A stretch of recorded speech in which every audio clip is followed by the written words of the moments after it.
बिहार में आखिरकार नीतीश कुमार और लालू प्रसाद यादव को साथ आना पड़ा। मजबूरी की जोड़ी है ये, कब तक चलेगी सियासत में ये कहना मुश्किल है, क्योंकि सुशासन बाबू नीतीश कुमार लालू के ऊपर जंगल राज का आरोप लगाते रहे। आज जंगल राज को चलाने वाले नेता प्रमुख को उनकी आवश्यकता है, क्योंकि उन्हें 2 राज्यसभा के चुनाव जो सीट जो कल है उसको जीतने हैं 19 तारीख को। अब इस जीत के लिए ज़रूरी है, साथ ही साथ वहाँ सरकार के लिए ज़रूरी है, सत्ता के लिए ज़रूरी है, सियासी ज़मीन के लिए ज़रूरी है, साथ ही साथ अगर बिहार के सियासत में जिंदा रहना है, बिल्कुल मार्जिनलाइज नहीं होना है, तो दोनों की मजबूरी है कि वो आज दोस्ती करें। ऐसी दोस्ती अगर नहीं हो तो दोनों के लिए मुश्किल हो सकता है। इसलिए अगर आप इसे अवसरवादी माने तो मान सकते हैं, मौका परस्ती माने तो भी मान सकते हैं, लेकिन मजबूरी है तो मजबूरी में इंसान, चाहे वो नेता हो, चाहे वो सामाजिक न्याय के अभिनेता हों, जितने भी हों, इस पे अपनी वो राय, अपनी वो दोस्ती, अपनी वो सोच एक नई तरह से हमेशा गढ़ते रहते हैं। उपेंद्र जी, बिहार में जो कुछ नीतीश कुमार जी के हारने के बाद, खास करके उनकी पार्टी के हारने के बाद, हालांकि जनता दल, राष्ट्रीय जनता दल को बहुत नुकसान नहीं हुआ, जेडीयू को बहुत नुकसान हुआ लोकसभा चुनाव में, तो मोदी इफेक्ट अगर बिहार में इसको कहा जाए तो इस मोदी इफेक्ट का जो फर्स्ट परिणाम है वो देख रहे हैं, घुर विरोधी बिल्कुल साथ आ गए। इसके बाद कहां, यहां से कहां, ये यात्रा यहां से जिसकी शुरुआत आज हो रही है वो कहां जाती है? अब नीतीश कुमार है जो अपने राजनीतिक अस्तित्व की लड़ाई लड़ रहे हैं और इस लड़ाई में वो लगातार हारते जा रहे हैं।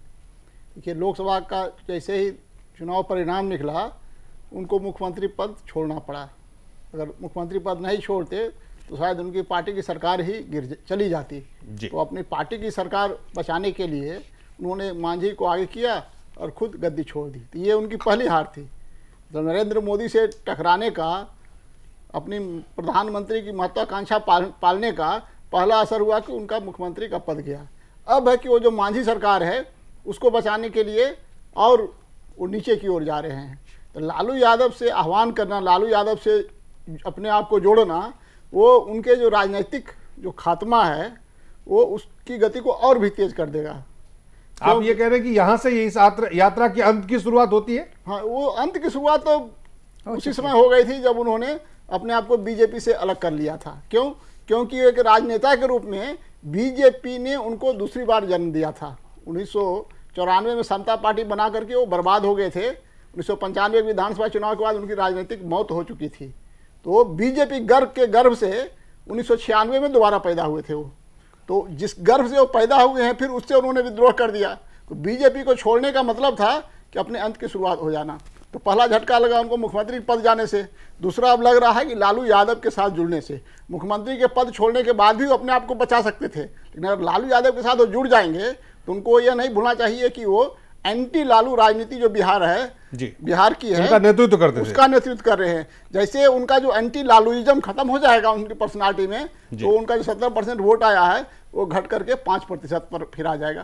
तो फिर 1996 की जो स्थिति थी, 1995 विधानसभा चुनाव की, कि 324 में उनको 7 सीटें मिली थी उनकी पार्टी को, और कुछ 3-3.5 हजार वोट से हारे थे, बहुत मुश्किल से जीते थे वो हरनौत विधानसभा क्षेत्र से। तो वो लालू से जुड़ने के बाद फिर उसी ओर चले जाएंगे। मतलब है कि लालू से जुड़ना हो सकता है 2 राज्यसभा की जो सीटें हैं उन पर उनको जीत मिल जाए, उनकी पार्टी को की सरकार कुछ महीने और चल जाए, हो सकता है खींच करके 15 महीने और खींच जाए, और जो नियत समय पर ही चुनाव हो अगले साल नवंबर महीने में। लेकिन इस क्रम में नीतीश कुमार पूरी तरह से राजनीतिक रूप से अस्तित्वहीन हो जाएंगे, क्योंकि लालू विरोधी बने रहना उनके राजनीतिक पहचान और राजनीतिक अस्तित्व के लिए बहुत जरूरी है बिहार में। और उसको अब वो खाली कर रहे हैं। अब वो लालू समर्थक बनके उस स्पेस को दे रहे हैं बीजेपी को। आप ये कह रहे हैं वो पूरा का पूरा स्पेस जो है, जो एंटी लालू स्पेस है, क्योंकि लालू यादव अभी भी बिहार की राजनीति में सबसे बड़ा फैक्टर है। लालू है जो अपने सपोर्टरों के लिए बहुत बड़ा पोलराइजिंग सेंटर है और अपने विरोधियों के लिए बहुत बड़ा एपैथी का एंटीपैथी पैदा करते हैं। और उनके जो विरोधी है उसकी संख्या करीब 70% है बिहार में।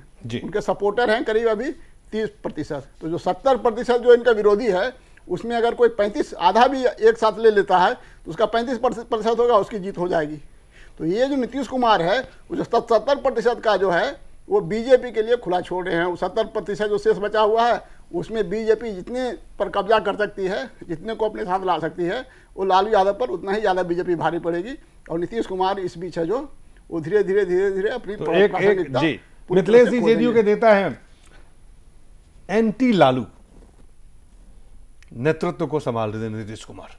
एंटी लालू एक व्यक्ति नहीं थे, लालू को उन्होंने चिन्हित किया था जंगल राज के लिए, कुव्यवस्था के लिए, अपराध के लिए, जो पिछड़ापन था उसके लिए, जो सामाजिक न्याय जो नहीं, उसके तमाम चीज़ों के लिए उन्होंने कहा था कि ये इनके प्रतीक लालू प्रसाद यादव है। आपको याद होगा, आप तमाम लोग कहते थे कि उनको जो है बिहार को मुक्ति चाहिए जंगल राज से, बिहार को उस अंधेरा से निकालना है। अब उस अंधेरे से जो दोस्ती कैसे आप जनता को बताएंगे, बिहार की जनता को, महज राज्यसभा की 2 सीटों के लिए या सरकार को उस दिन चलाने के लिए?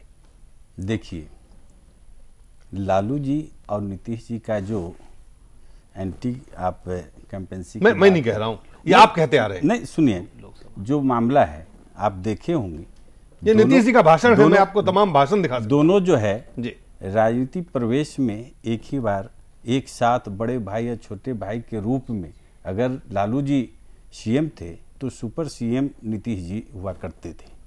और वो जमाने में जो उनकी सरकारें रही, वो सरकार जो है लालू जी की, वो सरकारें जो है थोड़ी सी अपने रास्ता भटकना चाहा तो उस समय अपना ये हड़पा सड़पा बांध करके अपना रास्ता अलग कर लिए और वहीं पर बीजेपी से समझौता हुई। आज जो स्थिति है खास करके बिहार में, अरे भाई जो आदमी खो गया है अब उसके पास खोने का बचा ही क्या है। अब आप लोग जो कह रहे हैं, अभी उपेंद्र जी कहे कि भाई खोने के लिए अब हमारे पास बचा ही क्या है, जो खोना था जो हम खो लिए हैं, अब हमें कैसे गेन करना है।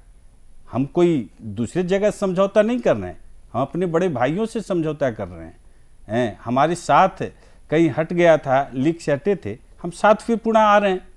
इसमें कौन सी बड़ी बातें हुई है। आज हम देख रहे हैं कि आज जो राजनीतिक प्रवेश जो मांग रहा है, जो परिस्थितियां उत्पन्न हुई है, आज जो फोर्सेज जो आज काम कर रही है देश में, और हमें नई समीकरण की ओर तो जाना ही पड़ेगा। जिस समय नीतीश जी हटे, मजबूरी है, विकल्प जिस समय नीतीश जी हटे थे जी, उस समय लोग कहते थे कि नीतीश फिनिश, लेकिन वही नीतीश कुमार आज 3 बार लगातार वो मुख्यमंत्री बने हैं, बीजेपी की सपोर्ट से बने हैं। अब राजनीतिक आज जो है बीजेपी भी, अगर आप पीछे चले जाएं तो आपको समझ में आएगा कि बीजेपी किस स्थिति से आगे आई। आज हम पूरे देश से, बीजेपी को 42 सीट थी 1995 के चुनाव में, अब 85 में भी आप थे। जब इनको 7 सीट थी तो उनको 85 में भी आप थे बिहार में। आप 85 की भी बात करें, उसे पीछे जाए 85 में देखिए क्या स्थिति थी। दूसरी बात है कि हर आदमी, हर व्यक्ति, हर पॉलिटिकल पार्टी अपनी जो है स्थिति को, अपनी स्थिति को बेहतर करने के लिए, बेहतर करने के लिए, लेकिन सवाल आप अपनी स्थिति को बेहतर करने के लिए बिहार की जनता को जो तमाम बातें आपने कही थी कि देखिए सुशासन हमें लाना है, इस अंधेरे से हमें आपको निकालना है, हमें आपको जंगल राज से मुक्ति दिलानी है, ये व्यक्ति जो है जिसने बिहार को कितना पीछे ढकेल दिया है उसको आगे ले जाना है, उस व्यक्ति को साथ लेके आज आप कह रहे हैं कि हम अपनी सियासी जमीन बचा रहे हैं, हमारी सियासी मजबूरी। सवाल है कि आप जनता के लिए काम कर रहे हैं या अपने सियासत बचाने के लिए काम कर रहे हैं, सत्ता के अस्तित्व के लिए काम कर रहे हैं, ये सवाल होता है। आज सवाल पूछेंगे। नहीं, आज इस देश का इतिहास रहा है। आपने अंगुलीमाल डाकू के नाम सुने होंगे, और मरा करके भी वह व्यक्ति जो है और अमृत की प्राप्ति कर लिया जी। तो हम, ऐसा नहीं है, परिवर्तनशील है इंसान, ऐसा नहीं है कि नहीं है परिवर्तनशील। हो सकता है कि एक नई परिवर्तन की ओर लालू जी के अंदर आई है और हम साथ फिर पुनः जो है, हम अपने आप को मूर्ख बना सकते हैं, आज देश की जनता को मूर्ख नहीं बना सकते। देश की जनता ने ये दिखाया है कि जातिवाद की राजनीति से ऊपर उठो, विकास की राजनीति की बात करो, सुशासन की बात करो, इंटरनल सिक्योरिटी की बात करो। आज बिहार में लॉ एंड ऑर्डर किस स्टेट पे आ गया 4 ही दिन में। पाटलिपुत्र में रिटायर्ड IAS ऑफिसर के पोते को अगवा कर लिया जाता है, कुछ नहीं कर सकता। स्थिति इतनी खराब हो गई है, ये जंगल राज जैसा था वैसा जंगल राज फिर हो गया है। जनता प्रताड़ित है, जो जनता प्रताड़ित है वो जिता करके भेजेगी या किस तरह से बिल्कुल बिहार में इनका सफाया करेगी, ये तो नवंबर में पता चली जाएगा। 15 नवंबर को जब अपना नवंबर के माह में चुनाव होगा। नहीं, आज जो है हम अभी आप जो कल्पना कर रहे हैं कि किस प्रकार से हम जातिवाद की और अपॉर्चुनिटी की राजनीति करके ये खुद जानते हैं। देखिए, आप मुझे बताने दीजिए कि ये मैन ऑफ डेवलपमेंट हो गए थे, मैन ऑफ सुशासन हो गए थे। आज इन्होंने बीजेपी का हाथ पकड़ करके ये दर्जा पाया था और मिलकर के अच्छा कुछ काम भी किया था। और हर वक्त नाम नहीं लेंगे, वो पति पत्नी की राजनीति बताएंगे और इस प्रकार के वो बार बार अपने भाषण में कहा करते थे। आज उन्हीं का हाथ फिर से थाम लिया है। आज जनता ये सवाल करेगी, बिहार की जनता उनको नहीं छोड़ेगी। किसी भी कारण, कोई कारण नहीं है कि उनको बख्शा जाएगा।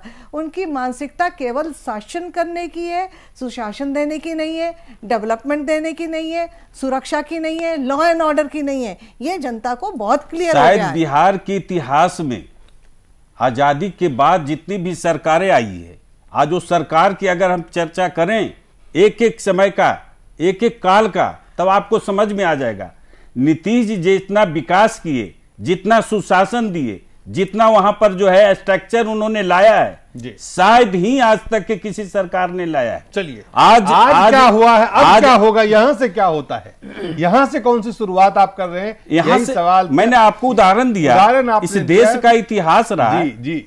आज जो है मरा करके भी जो है अमृत की प्राप्ति करने वाला ये देश रहा है। मिथिलेश जी, ये कैसी विडंबना है कि एक तरफ आप बिहार में नीतीश जी के नेतृत्व में तमाम सुशासन की बात, डेवलपमेंट की बात और इस पूरे भारत की आज़ादी के बाद से बिहार के इतिहास में ऐसी सरकार की बात कर रहे हैं, लेकिन ये क्या अजीबोगरीब बात है कि बिहार का मुख्यमंत्री बिहार के लोगों को इस सुशासन और विकास के बारे में नहीं बता पाया।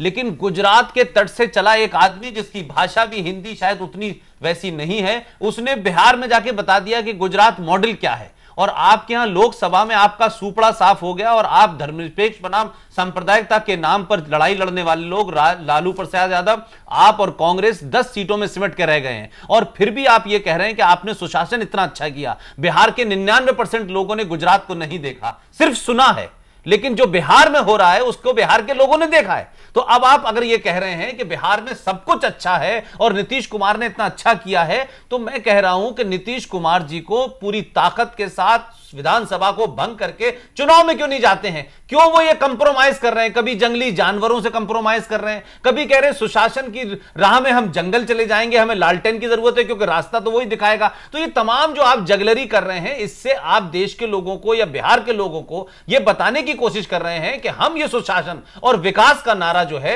जनता के लिए नहीं लेकिन अपने सियासी अस्तित्व को बचाने के लिए कर रहे हैं। आप एक साथ दो बातें कर रहे हैं। या तो आप साफ साफ कहें कि बिहार के अंदर आरजेडी और जेडीयू उन दोनों का साथ साथ आना राजनीतिक अपनी जमीन को बचाने के लिए है, न कभी कोई जंगल राज था, ना आप कोई सुशासन का दावा कर रहे थे। और अब आप कह रहे हैं, क्या कहते हैं कि हमने बिहार को ये दिया और वो दिया। तो बिहार के लोग ही आप पे यकीन नहीं कर रहे। और आप यकीन कैसे करेंगे कि जिनको आप 16 साल से गाली दे रहे थे पानी पी पी करके और बता रहे थे कि इन्होंने कैसी जातिगत राजनीति की है, आज आप अपने एक राज्यसभा में कैंडिडेट को जिताने के लिए जंगली जानवरों के पास चले गए हैं। और आप कह रहे हैं, क्या कहते हैं कि हाँ एक नई आयाम होगा, वो जब होगा तब होगा। लेकिन आपको इस आयाम की इतनी चिंता है तो आप विधानसभा भंग करिए और लोगों से कहिए कि हमें जनादेश दें और हमारे सुशासन में वोट दें। आप इससे क्यों डर रहे हैं? और हमारे डेवलपमेंट और काम पर वोट दें, जैसे नरेंद्र भाई ने वो अपने काम को बताया। किस प्रकार से एक महिला जो रात को स्कूटर पर जा रही है नवरात्रों में गहना पहन करके, वो सुरक्षित है। क्या हम बिहार में ये कल्पना कर सकते हैं? और 10-15 साल में जो डेवलपमेंट होना चाहिए था, जो सड़कें होनी चाहिए थी, जो बिजली होना चाहिए था, जो पानी होना चाहिए था, जो कर सकते थे, आज तो उस पर चर्चा हुई। लेकिन सवाल है कि जो सवाल मिथिलेश जी जो आपने कहा कि क्या आपको लगता है वाकई एक जेडीयू के आप चलिए आप कहते हैं कि हम तो वहीं जा रहे हैं जहां हम पहले थे, हम लोग तो साथ साथ थे, लालू जी और नीतीश जी ने साथ साथ अपनी तो जंगल राज में जा रहे हैं क्या? शुरू की थी। तो जो विरोध था वो विरोध भी बहुत प्रखर था। वो विरोध कोई कुछ वैचारिक विरोध नहीं था। वो वैचारिक विरोध नहीं था उपेंद्र जी, अपॉर्चुनिस्ट तो ऐसे मौका परस्ती को, ऐसे अवसरवादिता को क्या जनता स्वीकार करेगी? ये सवाल है। क्या जनता इसको, कि आपको कैसे, क्या जनता को जवाब देंगे आप? नहीं, जवाब देने की बात मैंने तो आपको बताया कि इस देश की परंपरा रही है, और कोई जरूरी नहीं है कि अगर कोई व्यक्ति अगर मान लीजिए कि किसी चीज में अगर दंडित हो गया या पकड़ा गया या अति हो गया, तो कोई जरूरी नहीं कि वो आदमी में सुधार नहीं हो सकता। आप कहते हैं लालू प्रसाद यादव अब सुधार हो गया, आपको सुधार दिखने लगा? जेल जाने के बाद सुधार हो गया जी, उनको सजा भी मिल गई है, सजा तो सुधार की मामला है। उपेंद्र जी मिथिलेश जी ने कहा कि भैया इस देश की आप इतिहास को देखिए, ऐसे कई लोग जिनके बारे में कोई राय थी, उन्होंने अपने आप को पूरा बदल लिया। क्या वाकई लालू प्रसाद यादव जी अब नीतीश कुमार के लिए इतने बदल गए हैं कि अब उनके हाथ में लालटेन लेके वो बिहार को प्रकाशित करेंगे? तो ये हुआ है कि पहले अंडर ट्रायल हुआ करते थे लालू जी, और अब हैं जो कन्विक्टेड हैं। अब इस बदलाव को नीतीश जी किस तरह से देख ले रहे हैं या मिथिलेश जी किस तरह से देख रहे हैं, लेकिन पूरी दुनिया तो यही देखेगी कि जो व्यक्ति, इस व्यक्ति पर मुकदमा चल रहा था जी, सस्पेक्ट थे वो कि शायद उन्होंने घोटाला किया हो, अब है कि वो कन्विक्टेड भी हो गए हैं। तो ये तो बदलाव हुआ है जो और उनके खिलाफ ही जा रहा है, लालू जी के खिलाफ। और इनमें पता नहीं कौन सा सकारात्मक बदलाव इन्होंने देख लिया। फिर दूसरा है कि ये अपने जो नेक्स्ट जनरेशन के लोग हैं उनको आगे बढ़ाने की कोशिश कर रहे हैं, जबकि नीतीश कुमार खुद हैं जो परिवारवादी नहीं है।